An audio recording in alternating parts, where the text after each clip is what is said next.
So if you've been following the channel, you'll have seen my love for the buffs that Blair received in Season 1, and that I've put out a skill-based build covering most of the content you need in the game. After taking several hours to look into his backdraft mod, and just like Valby and Enzo, how one single red mod transforms their build into a firepower monster, I'm finally ready to discuss his ideal playstyle and what it takes to be this DPS machine. In this video, we'll be going over Blair's strengths and weaknesses compared to other firepower builds in the game, what makes his firepower build unique, and lastly, how to build him correctly. If you do learn something useful with this video and want to see more breakdowns and guides for more Descendants, then make sure to drop that like and subscribe so you can find your way back for more uploads. But with that out of the way though, let's get cooking. Alright, so the easiest way to be able to show this off though is if we head into our Descendant module, and we'll quickly have a rundown as to what Valby and Enzo are able to do, and then discuss what Blair makes him kind of unique in this case. So for example, with Valby though, we get Supply Moisture, which is going to give you a 20% flat crit rate increase for your firearms as well as your skills while you're stood in water. And then with Enzo, we get a 15% increase to your weak point damage, 29% crit hit rate as well for 1 full mag or 12 seconds after interacting with his skill 1 or his drone that's on the field. Now, one key thing to note here is that while Valby is ridiculously simple to be able to activate with her abilities and being able to produce water everywhere she goes, Enzo is able to supply that buff to the whole team. This is a case that Enzo is able to do it for multiple people, whereas Valby and Blair are purely kind of like selfish characters in that sense, and that they'll only give the buffs to themselves. So we do have to kind of like take that into account when we start comparing these three, but if we were doing a case of 1v1 when it comes to Enzo as well as Blair, I do think that Blair's kind of like stacks up a little bit nicer, but keep in mind that Enzo is able to buff up Blair even further because he's able to benefit from those buffs that Enzo would be giving as well, so we will be covering that a little bit later as well. Either way, the community does consider that Valby is widely received as one of the better gun descendants that exists in the game, and they're very happy with that 20% increase to flat crit rate, which is really, really nice across the board. Like I said, being able to have that on pretty much any kind of weapon that you could possibly need is fantastic, and it does turn some of the lesser damaging guns into absolute crit machines, so it is really, really good to have that as just an equipable mod that you can have on your Descendant. So if we were to use Valby as a baseline, we can start having a comparison with Blair and see how he stacks up against her. To start off with, we need to have a look at the red mod, which is going to be Backdraft. Now, what this one does is that it changes Blair from a skill-based build all the way to a firepower-focused one. This one does it by activating and changing your skill 2 as well as your passive to be able to change into bonuses that you're going to see while you're shooting your gun, and being able to go into the rest of his playstyle. Now, as for his playstyle, it plays out very similar to his skill-based side of things. I will say that it's a little bit easier in terms of like being able to maintain this though, because the duration that's going to be on this is going to be double at base, because it starts at 20 seconds instead of 10% for Power of Fire. So you don't need to have as much downtime with Blair, so you will be noticing that you won't be activating your flame zones as often, which is absolutely fantastic and definitely needed for this build. So if we have a quick look as to what his passive is able to do, we can see that Pitmaster has changed, so his 10% increase to crit damage is now for firearms instead of for skills, and then on top of that we also get a firearm critical hit rate increase per flame zone that exists out there from 5% and at 1 stack, and this goes up to 5 stacks, which gives you a flat 25% increase. This goes onto your guns, this goes onto every single one of your guns as well, so whichever one is currently equipped is going to get that benefit, and this makes it absolutely fantastic. We'll discuss like the weapons of choice a little bit later, but you will have seen a couple of the clips that were showing in the background. But we can then swiftly move on to Extinguish and see how this has been changed, which means that at max stacks of 5, which we're going to be able to bring back in, we're going to be gaining 8% of our max MP back every single time. We're going to be having our weak point damage increased per flame zone absorbed by 6%, so at max stacks this does go up to 30%, which is fantastic. This is double than what Enzo does have, and Valby doesn't have any increase to her weak point damage, so this is kind of nutty already. And then we also get a flat firearm attack increase amount of 5% every time we activate the skill, as long as we've got this buff active on ourselves. So this is the only Descendant to my knowledge that's able to increase just his firearm attack just from standard. I think the only other one may be Ajax if you're stood inside his enhanced bubble, but either way, 5% just from activating a skill, it is literally as simple as that. And then this duration is at standard 20 seconds, but we're going to be boosting that up to ridiculous heights, meaning that we're going to have less downtime with this build. So it is just as simple as using your skill 1 as well as your skill 4 to be able to put down flame zones on the ground. With those flame zones, we're going to then have the bonus from our passive, and then we're also going to absorb those back in to get the maximum amount of damage increase, being able to have that weak point damage, as well as the MP recovery, as well as the firearm attack, which is kind of nutty.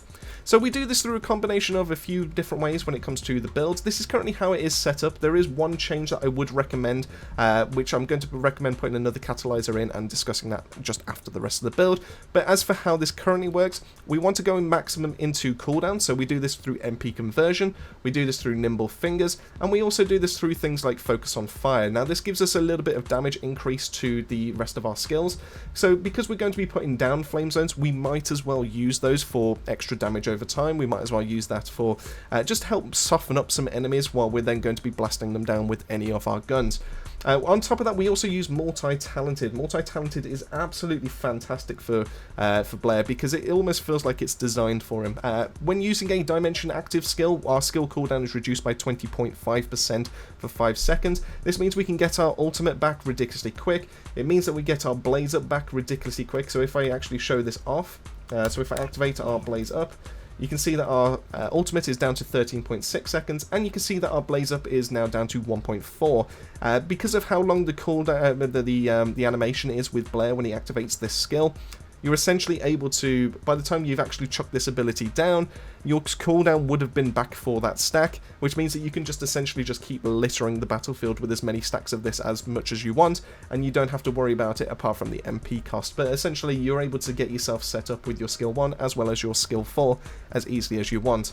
Now, one little caveat I will say though is that if you do use the last bit on this where it says singular active skill, all attribute damage is increased by 30%. I will point out that while Extinguish does activate that, the only things that will actually benefit to you, it won't do anything for your gun damage as far as I can tell. It won't do anything for current flame zones that exist out there in the field, and it won't do anything for current damage over time, but what it will seem to do is benefit from any more future flame zones or any future damage instances that you do chuck out. So it's not really worth it. I would recommend that you try and maintain that dimension active skill for the skill cooldown. I think that's much more viable. But you know, it's one of those. It just doesn't really do anything as far as I'm concerned. So I would recommend that you try and keep an eye on it and just chuck down one of your blaze ups when you notice that the dimension active skill is just worn out, so you don't accidentally activate the singular part of things. But because we're also going to be activating that, we also do want to have our duration. Now, our duration is going to be massively important, because the longer a flame zone is up for, the longer that's out, as well as the longer we have our buffs for, the more, the less downtime we're going to have, the more active we can be when it comes to a fight, the more participating, everything like that. It just makes the most sense. So the less time that you're going to be casting skills, the better for yourself. So we do this through skill extension as well as maximize duration. So we do that to be able to get ourselves the 76.5% increase to our skill duration. That means that we're going to have Power of Fire up to 37.4 seconds, which is kind of nutty. And our skill zones or flame zones will last for up to 28 seconds, which is also kind of insane. So that means as soon as you put one down, you have 28 seconds of a crit hit rate, which is fantastic. And you're able to then just consistently keep bringing it back in with your Extinguish. It's just kind of nutty as to how this all kind of works. It means you'll never run out of mana, you'll never run out of buffs. Just these two in combination are absolutely fantastic, so I do recommend you do that. On top of that, we are also going for very nice quality of life. We are going for increased HP as well as increased defense. The more we can kind of like take in a firefight, the better. And obviously, you know, we don't want to be falling down on the floor. And then lastly, we also go for skill simplification. Now, this one is also not going to affect our skill cooldowns, but it is going to give us a nice skill power modifier, which is going to really help out with our burn zones, our damage over time, everything like that. It's going to really help to whittle some of these enemies down, and it also counteracts that of what their maximized duration is going to do with the skill power modifier negative. Now, there is one thing that I would change in this build, and that's just purely because I do not have it unlocked, and that's to put shot focus in here. Because it is a firepower build, it completely makes sense to be able to do so. I would probably catalyze increased defense, and then I would make sure that I get shot focus in on here. But that is the one change that I would put in this build, and it is definitely recommended from me that you do put that in there. As for the rest of the build though, we can have a quick look as to everything that I'm also rocking. So we do have a reactor that's going to have skill duration up as well as skill effect range. You can have skill cooldown in there, so if you do have that, don't worry too much. The reactor doesn't necessarily need to match, but if you are looking to be able to maximize the amount of damage over time you're going to be doing, it then does make sense. So you can see that I do have a purple reactor to be able to give me a little bit of skill power into most of my abilities. If you are going that route, I would recommend going for Dimension skill. That is going to boost up your 1, 3, and 4. And then, like I said, in terms of rolls, skill duration, skill effect range, skill cooldown, any kind of combination of those is going to be absolutely fantastic.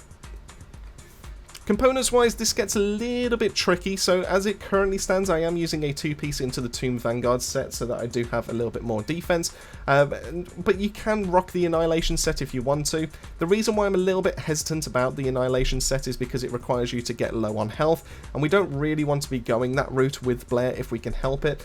So there is a different route that you could go instead, so that's if you go into external components and you want to go for Acrobat. This will give you a bit of skill power. It will give you a bit of base firearm attack, but it will also work really nicely to boost your firearm critical hit rate as well as your skill crit hit rate, which is fantastic.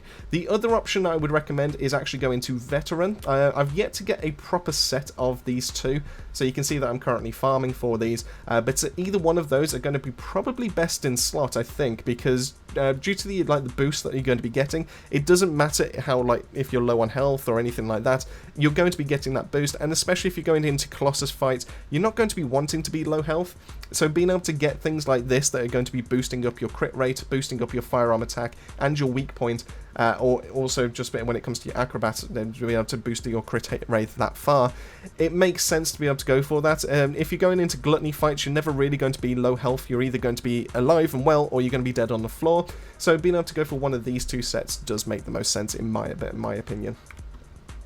And then lastly, we can have a look at the weapons of choice. Now, there's only really two that I would recommend currently. I think once we get some boosts and we get some changes to some of the other weapons, I'm hoping that we get a bit of a change to some of the other stuff that's going to be coming. But in terms of the main two that I would recommend, Enduring Legacy is easily one of the best to be able to suggest. I do think that it is absolutely fantastic, and it is probably your main kind of mobbing weapon. It's absolutely fantastic for bosses as well, don't get me wrong, but this is pretty much your kind of go-to. If you want to see the build that I currently have set up, this is pretty much it. This is going to be a combination of increasing your firearm attack, everything to do with your critical hit damage and critical hit rate, so you get double the bonuses, firearm attack, fire rate up, increasing the rounds per magazine, so mental focus can actually get to max stacks, which is going to be increasing your firearm attack, which then feeds into your weak point, feeds into your crits, everything like that. So mental focus is absolutely fantastic, and you definitely want a fire enhancement in there to be able to increase all the damage that you're going to be dealing out. That also filters into everything, which is really fantastic. So this is pretty much how I currently have it done. It's not fully maxed out, this is still a work in progress. The other one I would recommend is actually going to be, where are you? There you are. Is going to be Greg's Reverse Fate, and the reason why is because every single thing that is going to be calling down with its unique ability is also going to be benefiting from your firearm damage. So once you deal some crits, you do some nasty stuff with that, this is also going to benefit from all that increased damage. So I would recommend being able to grab yourself a nice Greg's Reverse Fate. The more you can get put into it, and more you can increase its uniqueness when it comes to its ability, the more consistent it will feel and the more damage it will start dealing. So this is currently how I have it set up as well. So if you want to be able to copy that, feel free. But yeah, that's how I currently have those two set up. So now's the point that we get to talk about how does Blair kind of stack up against the other two that the community have accepted as really good firearm descendants. Well, in terms of Enzo, like I said, is just in a whole new category all by himself because he's able to boost everyone on the team, and even with the stuff that we've been talking about with Blair, he's able to get those boosts as well on top of everything that he's already able to do. So really, it's not quite fair to be able to put him up against an Enzo, but if we were looking at a 1v1, if we were putting the two against each other just purely by themselves in a private lobby, then I do think that Blair has the better kit, but Enzo's is simpler to activate, so you're able to essentially just get to firing much faster with Enzo, whereas Blair is going to take a few seconds to start setting himself up. But if we were to put Valby up against Blair, I think Blair pretty much blows Valby out the water. I think Blair has just got so much going for himself. Now, while Valby is ridiculously simplistic in being able to activate that boost. I do think that Blair is worth the setup, and then once he's got going, he's fine. He's you know, every now and then you might need to chuck down a flame zone, every now and then you might need to activate an extinguish or something like that, but everything else, ridiculously easy. It's fantastic, the boost that he's got. He's got better crit hit rate that Valby's got. He's on top of that, he's got weak point damage, he's got increases to his firearm attack, he's got MP recovery, which Valby doesn't have.